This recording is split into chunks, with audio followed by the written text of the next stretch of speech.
Na Rádio Bandeirantes.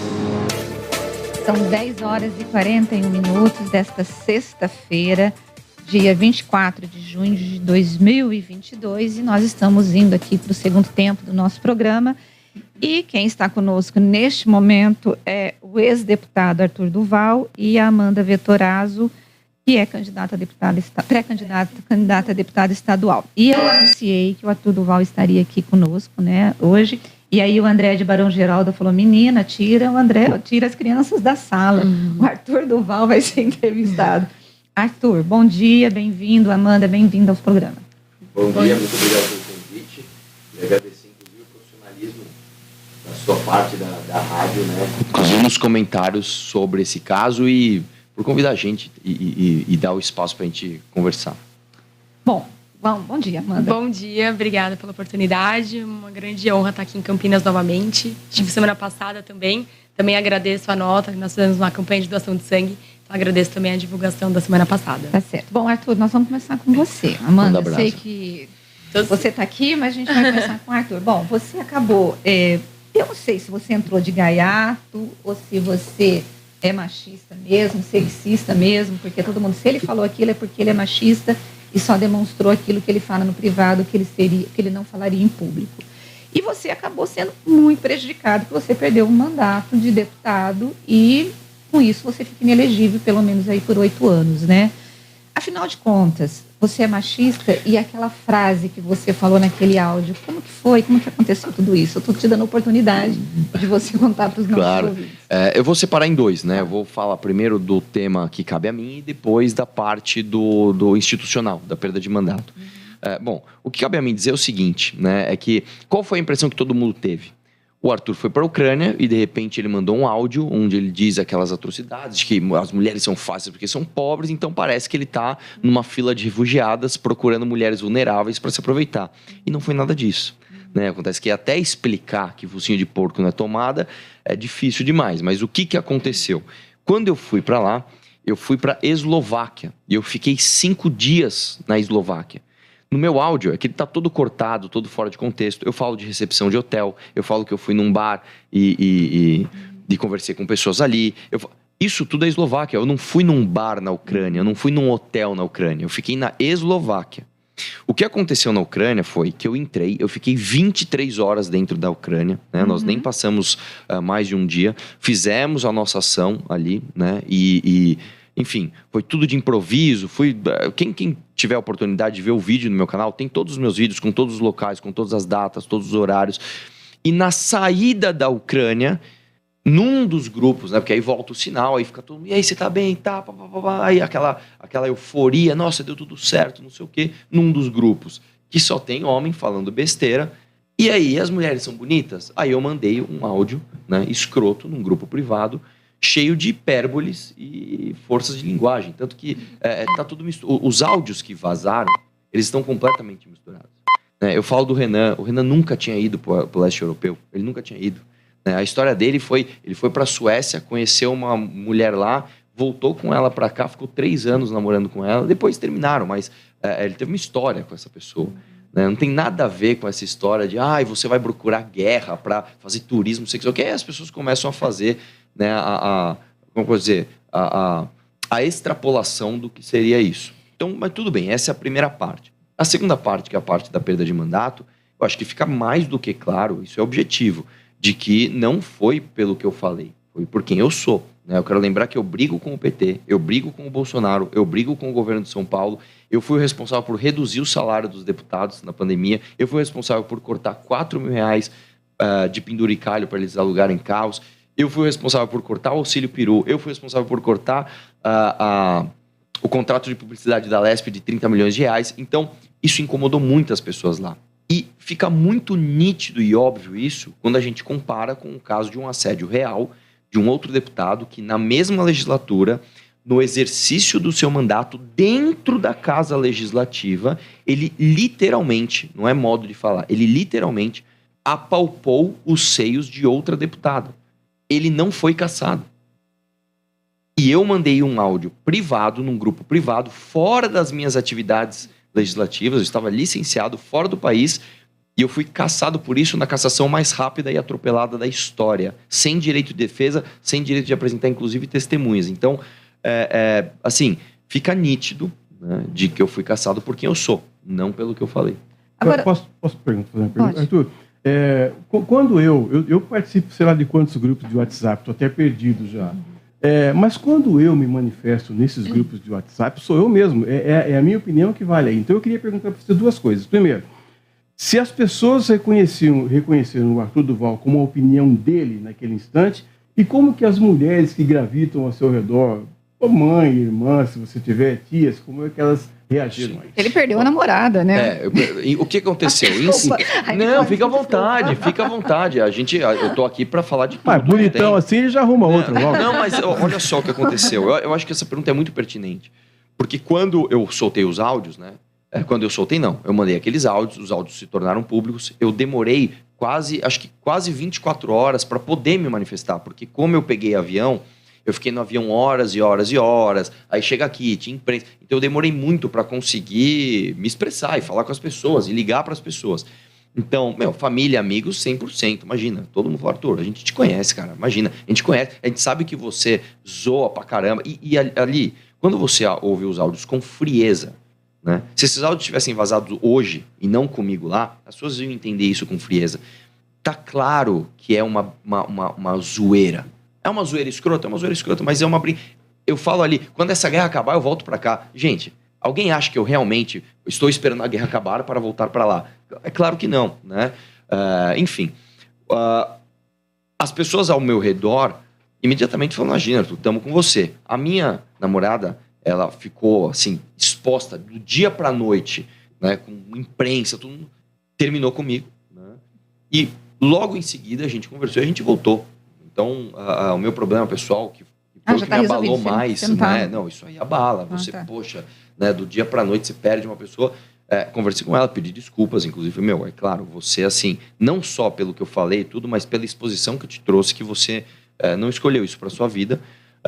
E ela entendeu, ela falou, Arthur, eu te conheço, sei quem é você, e não é isso, né, enfim, eu conheço o seu caráter, eu sei o que separar uma coisa de outra, fiquei nervosa e tal, e tá tudo certo, entre a gente tá tudo certo. Agora, realmente, é aquela história, quando você fala uma coisa num contexto, e ela é tirada daquele contexto, as interpretações podem ser diversas.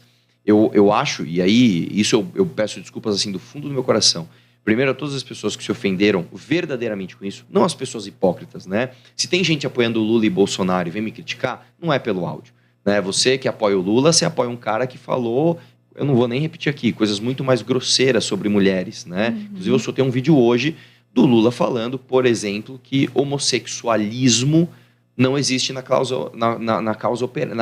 operária, esse tipo de coisa, né? E quem apoia o Bolsonaro, pior ainda. Eu quero lembrar que o Bolsonaro, ele falou publicamente, não foi em um áudio privado, ele falou publicamente de que tudo bem fazer turismo sexual do Brasil, desde que não fosse com viado, tá ok?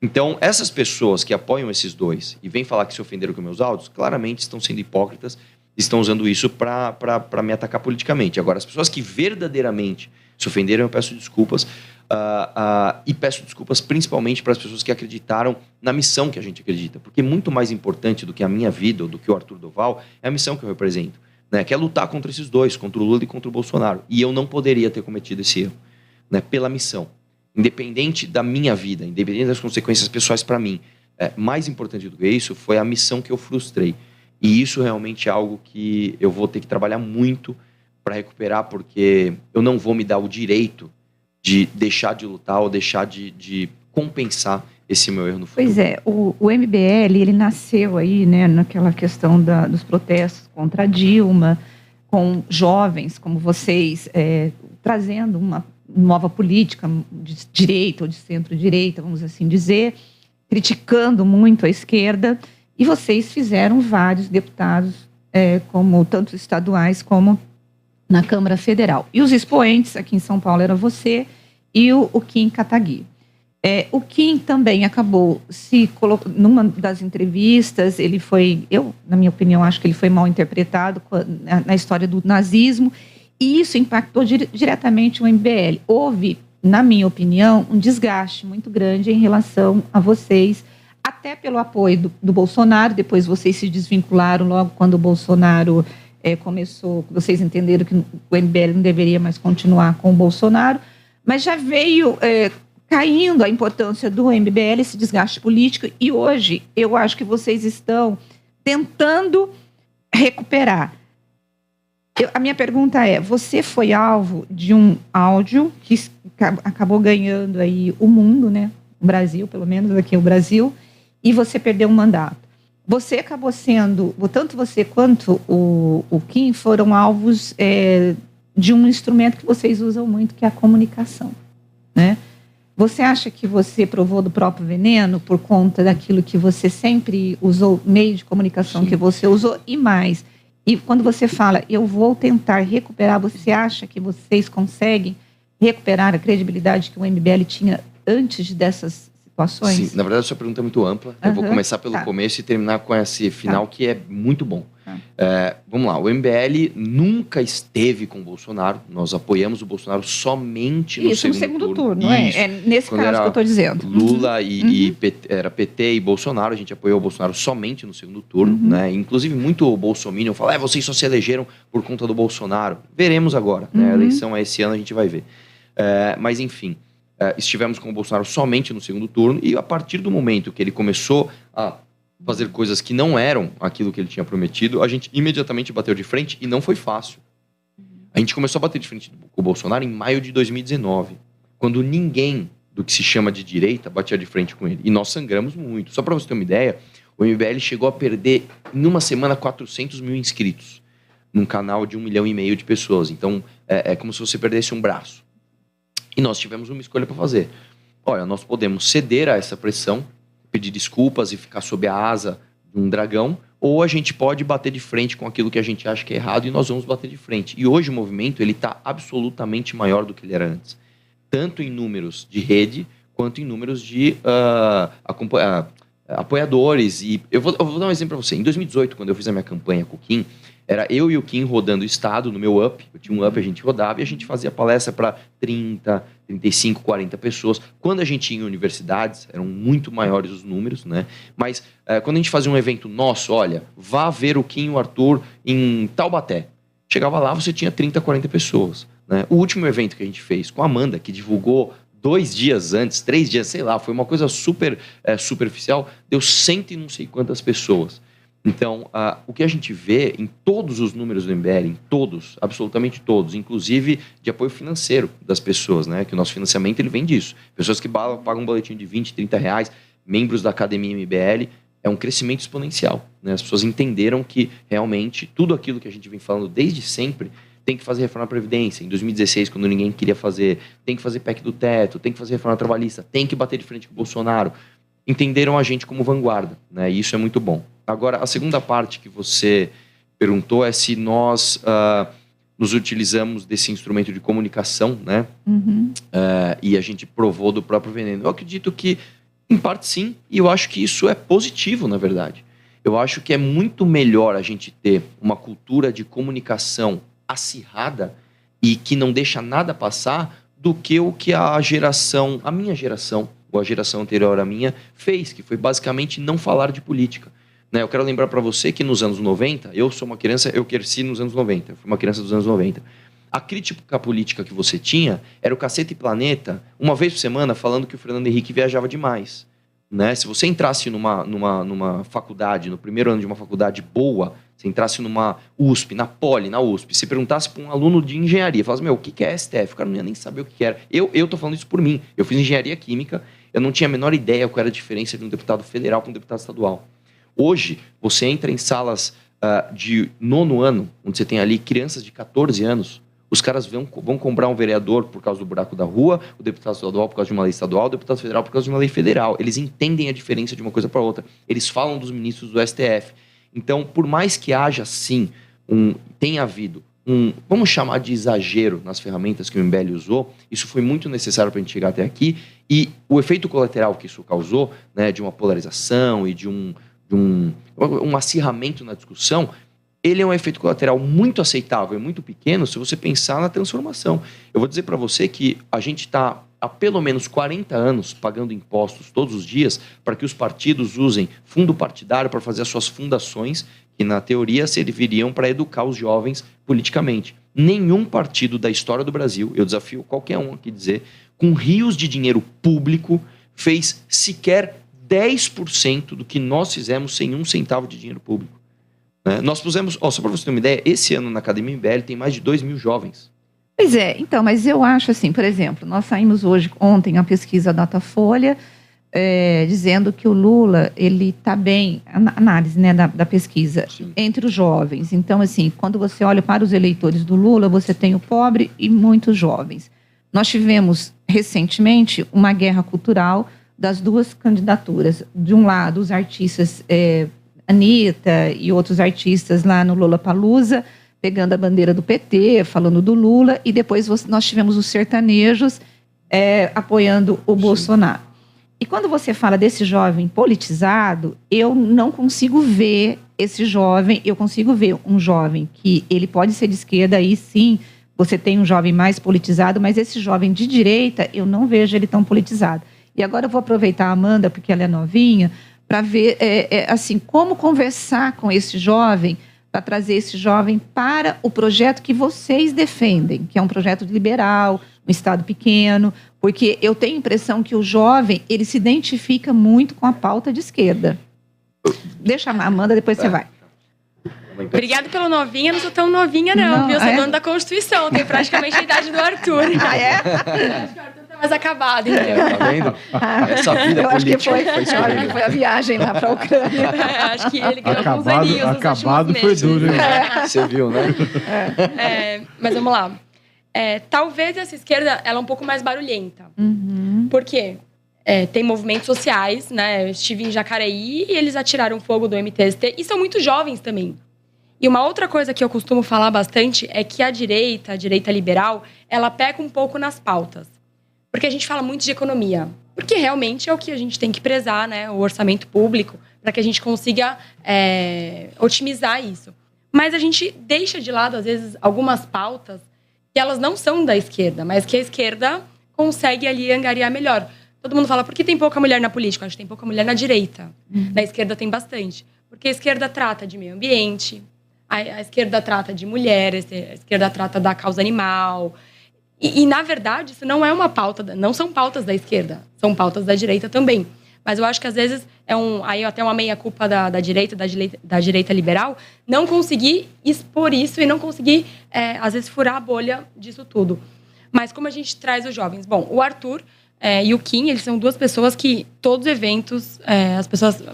teve uma jovem nesse último evento mesmo de Guarulhos, 18 anos, ela é lésbica e ela era da esquerda petista roxa. Ela falou, eu achei um vídeo do Arthur e ele me colocou pontos que eu não sabia responder. Eu fui pesquisar e vi que tudo que eu construí, né, ao longo dos meus 18 anos, aquilo tudo era uma falácia.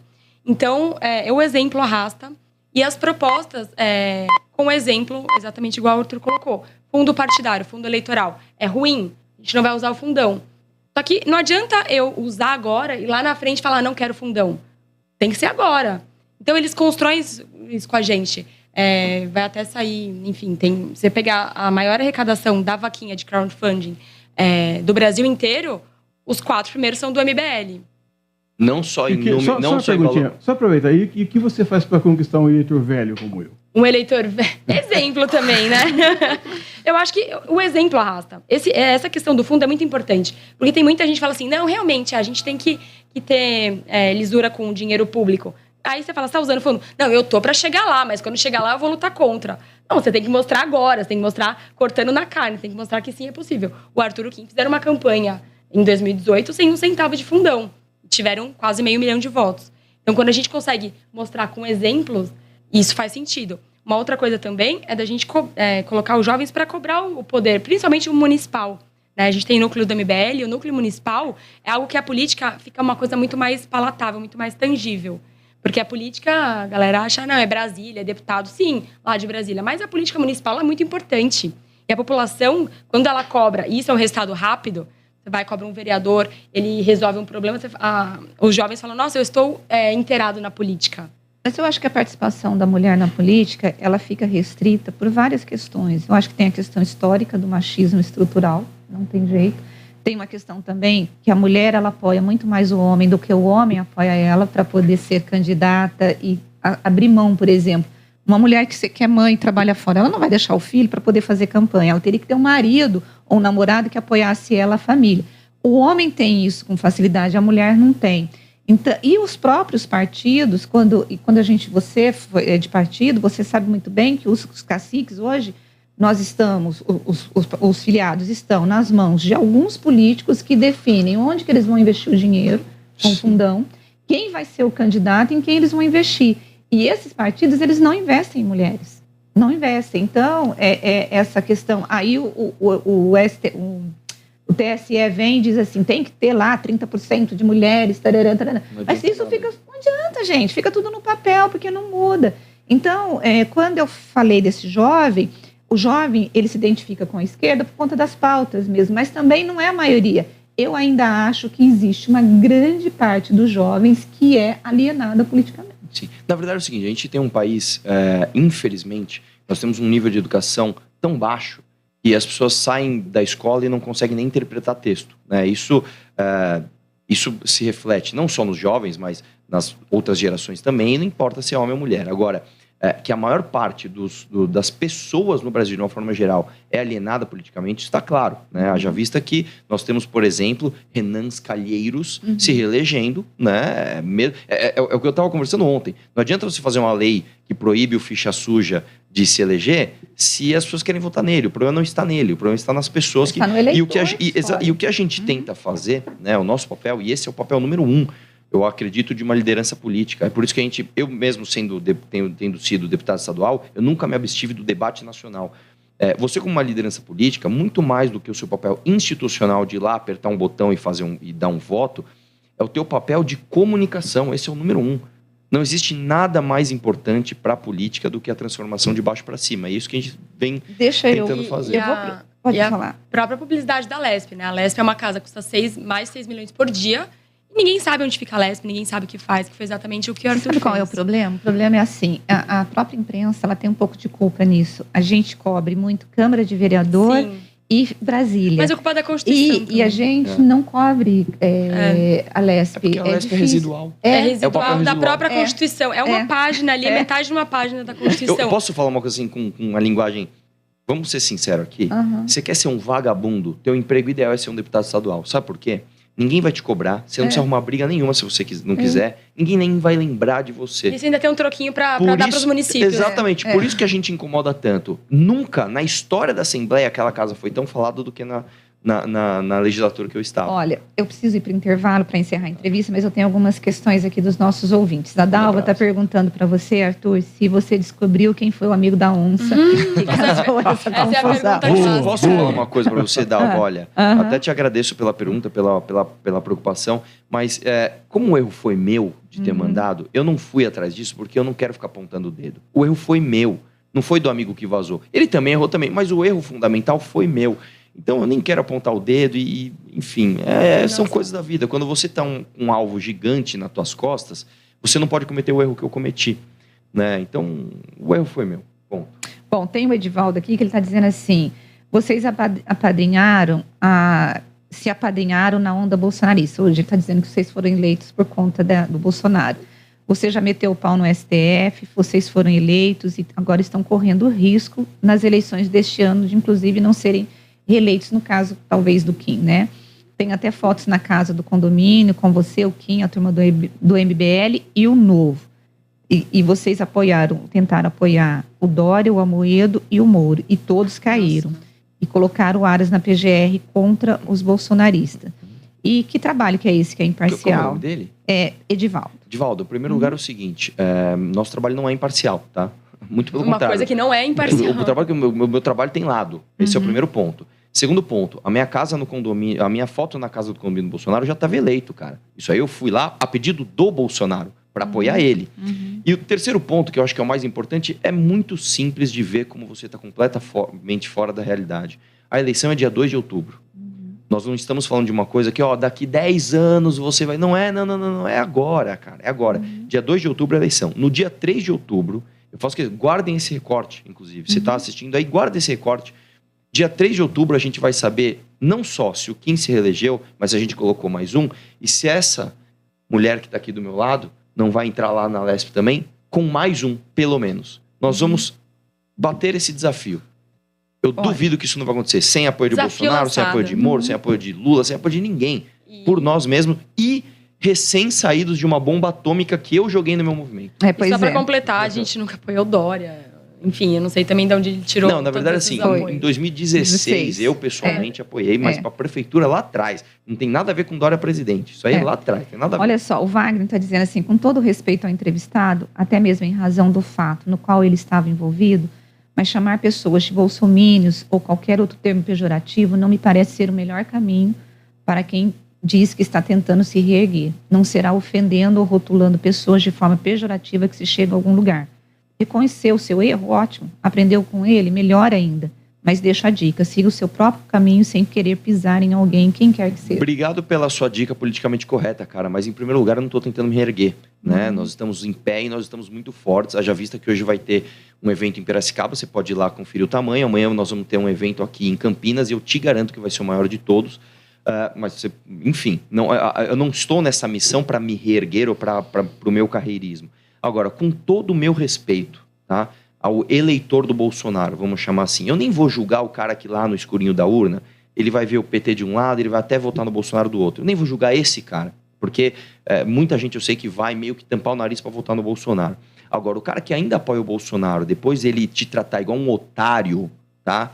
Você é muito burro, desculpa. O cara falar que vai combater a corrupção, colocar um petista na PGR. O cara falar que ele é contra o fundão eleitoral e sancionar o fundão eleitoral e falar, não, foi o sistema. O filho dele, o Flávio Bolsonaro, fala, sou contra o fundão, mas quando eu fui votar, eu apertei o botão errado 2 vezes. Meu irmão, você me desculpa, você tem que ser muito gado, você tem que ser muito bolsominion para continuar indo em motociata e buzinar para um presidente que tá rindo da tua cara, meu irmão. Agora, Arthur, isso.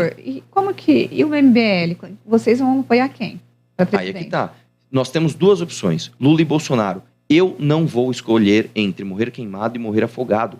Eu não quero morrer. Nós não vamos apoiar ninguém. Nós vamos votar nulo.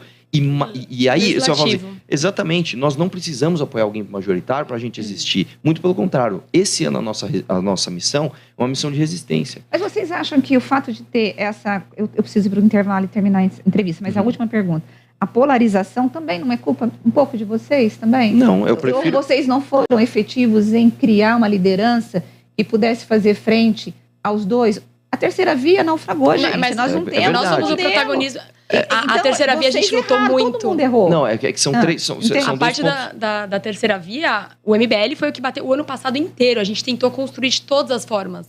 Então, assim, não foi que a gente deixou acontecer. A terceira via a gente tentou de todas as formas durante mais de um ano. E não é só isso, são 2 coisas diferentes. Uma coisa é a polarização. Eu prefiro a polarização do que o não debate, que é o que a gente tinha. Até então você tinha o Lula falando, se você é patrão, você é inimigo. Se você é trabalhador, porque se você não é patrão, você é trabalhador.